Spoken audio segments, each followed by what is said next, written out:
Checks and balances. What is it, and why is it important? These are the questions I will attempt to answer for you over the next few minutes.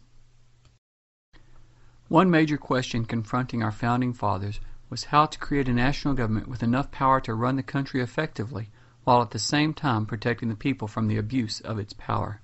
The answer can be found in the system of checks and balances. This system does two things. One, it separates government power into three branches, the judicial, executive, and legislative branches, ensuring that no one branch has too much power. Second, it established a system of controls so that each branch of government has the ability to control the actions of the other two branches.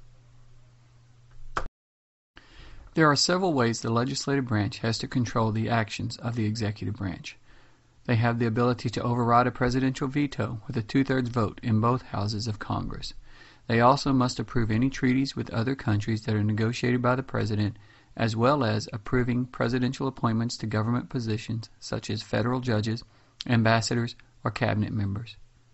Congress also controls the money and can limit the president's power by choosing when and how much money to give him in various situations. Finally, if necessary, Congress has the ability to impeach and remove the president from office when he violates the Constitution. The legislative branch also has a few ways to control the judicial branch at its disposal.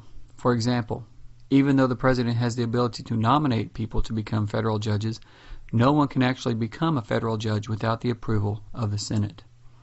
Second, even though the Constitution declares that the Supreme Court is the highest court in the land, it does give the Congress the authority to create lower federal courts when necessary.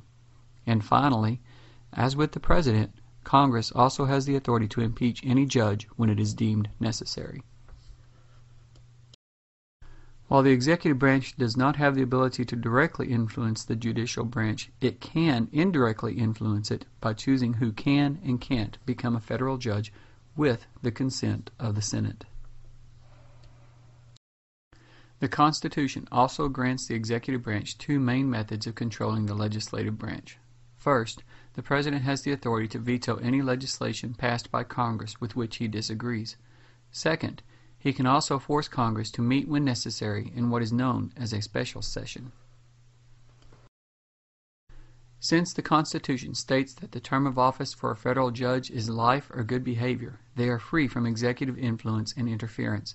This allows them to make any decision they feel is necessary without fear of losing their job.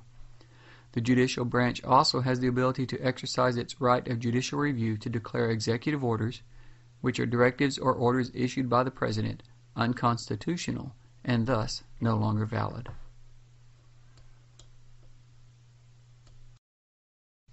Finally, thanks to Marbury v. Madison, the federal courts have the ability to control the legislative branch by declaring laws passed by Congress unconstitutional.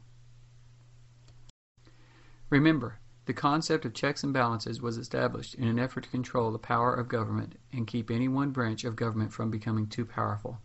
Now take a few moments to click on the links below and review what we've talked about in today's lesson.